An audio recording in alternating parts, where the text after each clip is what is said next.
Good morning, Baltimore. Every day's like an open. Wow. Good Oh, that was bad. Good morning, Baltimore. Every day's like an open door. Child, I don't know him. He really thought it was as good. Child, no.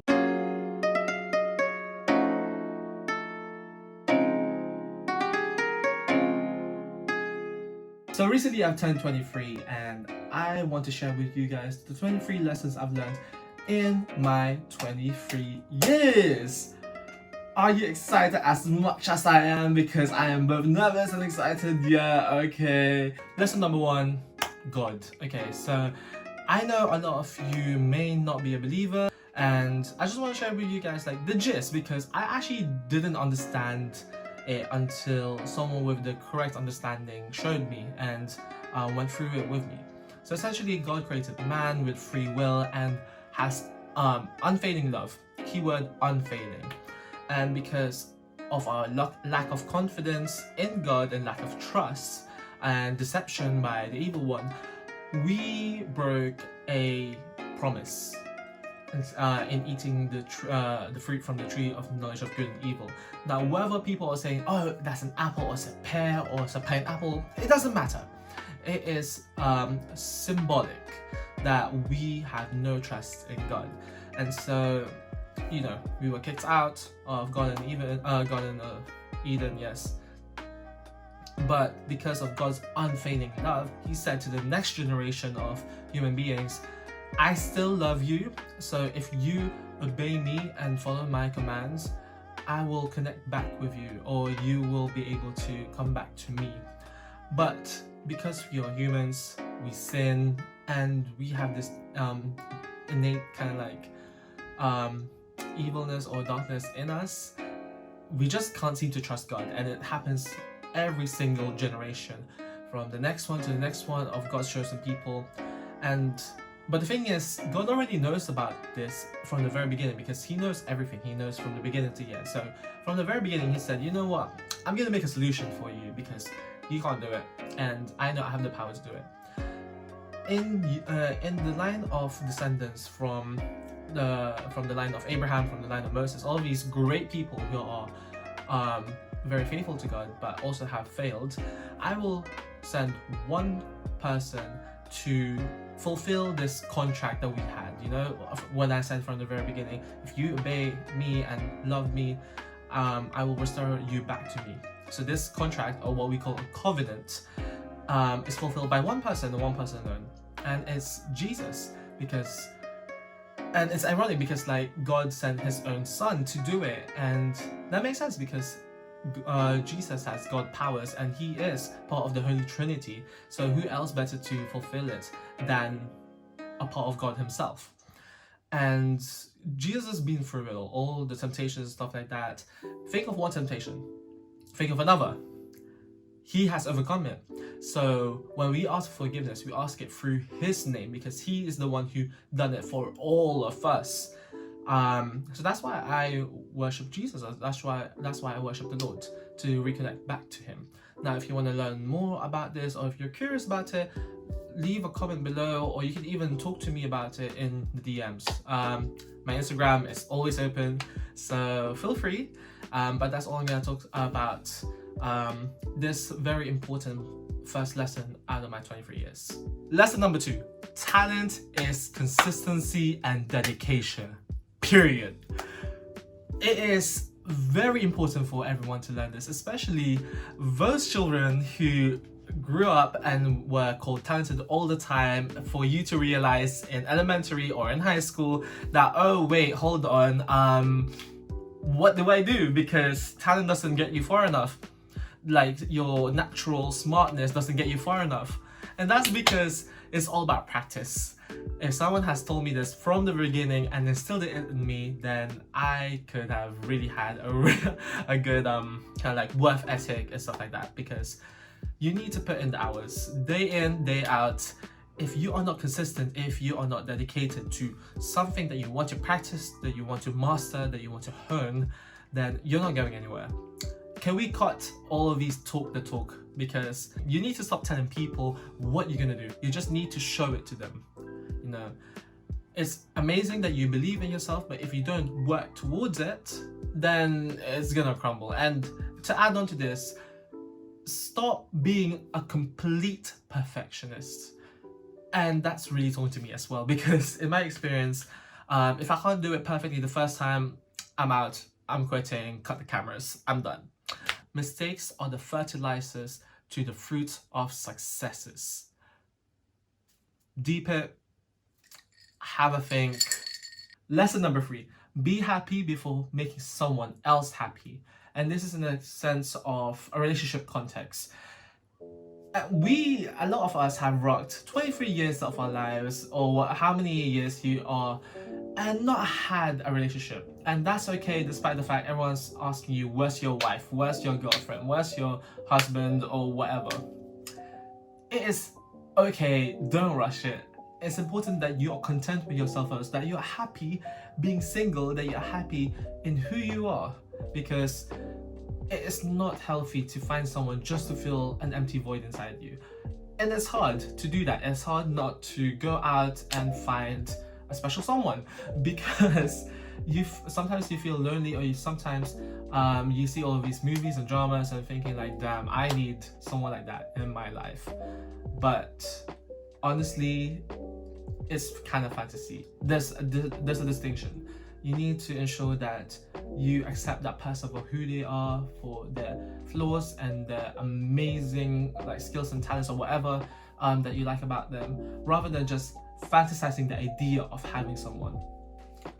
Lesson number 4, be aware of your time with your loved ones. Cherish every single moment, because especially living through this pandemic, death becomes suddenly really real. Beforehand, people die of old age, of sickness and stuff like that, but when we have a whole pandemic, it's like the pandemic doesn't choose whether or not you're rich, you're poor, you're young, you're old, whatever your race you're in, whatever you studied. It becomes really real, and that gives some people some existential crisis, but also at the same time, it gives you the perspective to really appreciate the people that loves you and the ones that you love. So be aware that you are having time with your loved ones, your parents, your siblings, your family, your special someone, and cherish it. Make choices that you won't regret. Ensure that you always want to keep the peace, although there are some instances that things need to be cut or things needs to be stopped. But more or less, for the better half, enjoy and cherish the time that you have with your family and your friends and your loved ones and the people that you love. Yeah. Lesson number 5, oven cooking is easy, trustworthy, and saves time. This is especially talking to uni students. You can do your meal preps on a Sunday, and then you can just put it in the freezer, and then when the time comes, you pop that nice chicken with vegetables and seasoning into the oven, half an hour, and then that's it. It saves so much time and so much money. Delete that Deliveroo app, delete that Uber Eats app, delete Just Eat. This is it. Just oven cook. Know how to do meal preps and oven cook. It's easy. Come on, it's cheap. Lesson number 6. People hate the people at the gym. They don't hate the gym. Let that simmer. People don't hate the idea of the gym. It's the people in it. Why? Because I don't need to see you doing I don't need to hear all of these voices. I don't need to hear all of these sound effects coming from whatever Hollywood movie that you're trying to apply to. I don't need to see No. Calm yourself. We're all just here to lift some iron, run. That's it. First of all, hug all the equipment. It's as if you bought the whole gym. No, you did not. If you bought the whole gym, then you have your own private gym. Why are you at the gym? Cancel. No. Have your own private gym if you want to do all of these shenanigans. Lesson number 7. Listen to the song here in my heart, the melody I start but can't complete. Listen and ask before you give advice. Because sometimes people just want to simmer in the company. They just need space to clear their minds, but also have someone to be there and reassure them that they're alive, they're sane, and that they're okay, they're normal, or whatever. You don't need to give your advice to everyone, and that's something that I've learned. Ask them first, but first, before you even ask, just listen. Just be there to listen. Is it so hard to listen? Are you listening to the song here within? Lesson number 8. Don't aim for perfection, aim for completion. Because every single project leads to the perfection of your skill, of your practice, of your service, whatever you're trying to do. You may have a well thought out plan and then you don't execute. So what was the point? It's better to have completed something and maybe you didn't have some of the parts up to the very best of the standards, but at least you're overcoming, you're taking steps. So complete until you perfect.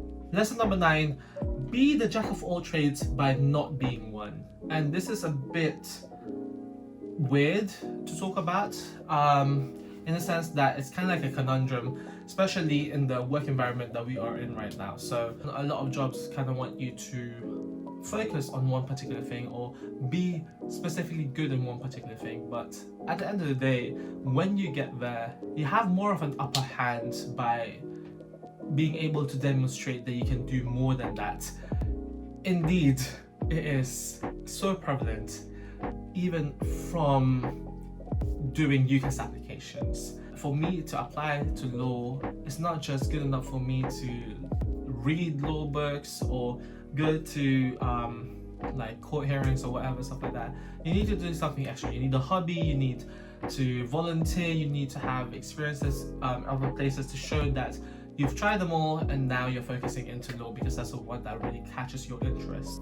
So for me right now, although my focus is on law or policy and governance, I can do a lot of things such as digital marketing and social media content, YouTube as we're doing right now, graphic designing and stuff like that, event organizing, planning, practically a tour guide in London right now. It's just to have an edge and to show to people that, oh, you have more to offer than meets the eye. Yeah, and one of the things that can help you in doing this is learning a language. Because especially nowadays, like in a very global world, that's global and local, global because we're all coming together, especially nowadays that you can call someone on the other side of the world in a matter of seconds. It is important to have another language and to be able to appreciate another culture. So yeah. Lesson number 10, there's 24 hours in a day. Do it today. You have no excuse. What did you spend your 24 hours on? Let's cut 7 for sleeping. What did you do the rest on? 2 hours for eating and showering. You have 9 hours out. So that's 15 hours. What did you do your 15 hours on? I'm listening for your excuse. I'm waiting. I'm really waiting for a genuine excuse. Exactly. Cut it out. Cut it out. Don't quote me in this, but if Vera Wang started making her fashion designs at 40 and Simu Liu was an accountant before he was an MCU hero, then take it at your own time. Say it with me. At your own time. It is very important to understand this lesson, especially to us in my age group who had just graduated and are looking for a job, because it feels like I'm left behind. Especially having LinkedIn, Please. Tell me why every time I open LinkedIn, someone just got a job at not only any job, jobs from like magic circle firms, the big four, practicing law at the Supreme Court in another country, at my age or younger. It feels frustrating, it feels depressing sometimes to see that other people are succeeding. But remember, everything comes at your own time. Take your time, but that doesn't mean to sleep today and do nothing, okay? Work your way to it. As I said to myself this week, set up the opportunity so you can take it. Don't wait for it, set it up, okay? But it may take longer for some of us. But damn, I mean, can we just look at Vera Wang? She's so young, she looks so young still, and she has a whole empire that she started at 40! We're only 23, come on. It's okay. As they say, your 20s are a decade of you experimenting and trying out to see what works, what sticks, and what you're really good at. So it's okay to fail. As I said before, mistakes is the fertilizer of the fruits of success. Yeah, get into it. And also, Bretman Rock is the same age as me, but he already has an empire. And I went to the UK before him, before he went to the US. At your own time, at your own time, at your own time. Stop comparing at your own time. At your own time. Yeah, okay, we're back. Whew. Existential crisis reverted. Lesson number 12. Friendships have seasons. Yes, even your long-time best friends, there will be seasons. And it doesn't mean that you're going to be cut off to them. It just means that you have ups and downs. You might have seasons of you just don't talk to each other as regularly as you used to before. And sometimes there's seasons where you can't stand each other. But it's all part of a healthy relationship. Obviously, if you're at the point of like trying to murder each other, then seek help. Call the police. Depending on the gravity of the situation, obviously. But yeah, don't be sad that you might be ending one friendship, or that you might be taking a break from one, because you never know what the future holds. So enjoy whatever season of friendship you have right now with your friends. Check up on them, see how they're doing, ask them to go out from time to time. I think especially in this age, we have to appointment everything now because everyone's starting working or not working. I don't know, but hopefully at the end of this month I will be taken by a job. I beg you, Lord. Lesson 13, and this is something that I learned from a friend. Take up a hobby that is fun and that you don't need to monetize or that you don't need to shove in or weave in to your career. It is important that you have a downtime for yourself, and you don't actually have to do this with your friends. You need to do something just for yourself, by yourself. And you don't know, because later on this might be a great icebreaker for networking events. Not to say that you're gonna weave it in and say that, oh, you know what, for example, if I do graphic designing, oh, I do it for fun, but I can do some stuff for the company. You don't have to do that. You just say, oh yeah, I do graphic designing for fun at the side. And it's important to have this hobby, to have a creative outlet, because our brains is just not just holistically analytical. You know, we also have a creative side, and we need to have downtime for ourselves so that we're able to unwind and we're able to have a better memory kind of like system as well, because you can't just keep memorizing, you just can't keep studying all the time. You need to relax first so that you can see if everything that you're studying, everything that you're memorizing is actually retaining in your brain. So that's important. You should do it. For me, I do a bit of watercoloring on the side. I'm taking this by myself. You want to look at my koi fishes? They're so cute. I love them. But I'm gonna do more, and I'm just gonna keep this for myself. I'm giving you up, I've forgiven it all. You set me free. Send my love to your new lover. Treat her better. Gotta let go all of our goals.